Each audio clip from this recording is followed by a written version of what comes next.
Leela number 2, Divine Manifestations. Baba performs Bani's last rites.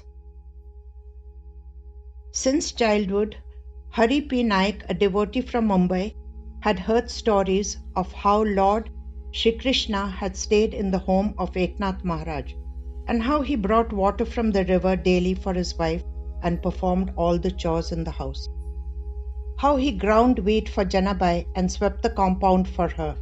However, Baba did the unthinkable for him and his family, which left them eternally grateful to him. As a matter of fact, Baba came and performed the last rites for his aunt. With tears of gratitude, Hari recalls the incident. His aunt Bani was ardently devoted to Baba and spent her entire time chanting Baba's name and reading the Charita. A few years ago, Bani fell ill, and in spite of receiving the best medical care, her health started deteriorating. Finally, the doctor suggested that perhaps a change of climate and peaceful surroundings would help her recuperate. Hari's father, Pandurang, and two of his uncles, Neelkant and Gajanan, decided to shift her to a suitable place in Nasik district. They went and scouted around in the surrounding villages and found a small village that had luscious greenery, unpolluted fresh air, and was peaceful. However, it was isolated and far from town. Bani was moved there and her condition was unpredictable. Pandurang, along with his brothers, stayed there and took care of her. A week later, Bani was at death's door, and at 11 p.m. she breathed her last.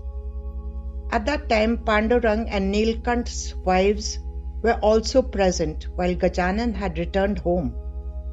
Now Pandurang and Neelkant were in a quandary, as they knew nobody there.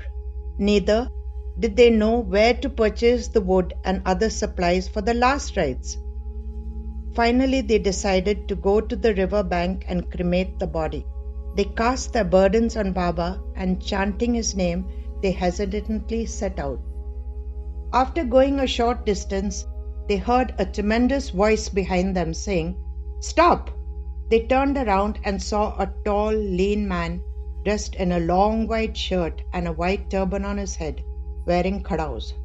He continued, "I'll take care of everything. You don't have to worry about a thing. Now both of you return home, as the two women are alone there, and at this time, a man ought to be with them." Pandurang and Neelkant were astonished how this man knew that their wives were alone at home.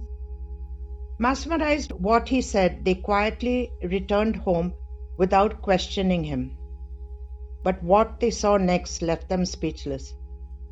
Right in front of the house, all the materials necessary for the last rites were there, right up to the garland and the mud pot. They went inside the house and asked their wives to get Bani ready for her last journey, and finally placed the body on the bier.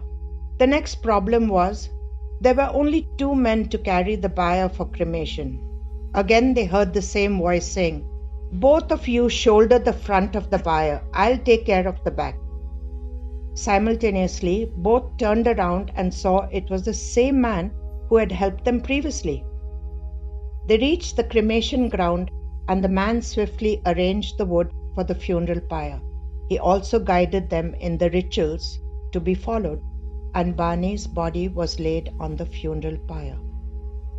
Now the question of who would light the pyre loomed ahead of them. But what happened next left them speechless. The man lit the pyre and disappeared. The pyre burnt brightly, and in the light of it they looked for the man but found him nowhere. Soon it was dawn, and still the man could not be found anywhere. After lighting the fire of salvation for his ardent devotee, Baba returned to Shirdi that night. This Leela was written in the Sri Sai Sagar, Volume 13, Number 9, January 2005.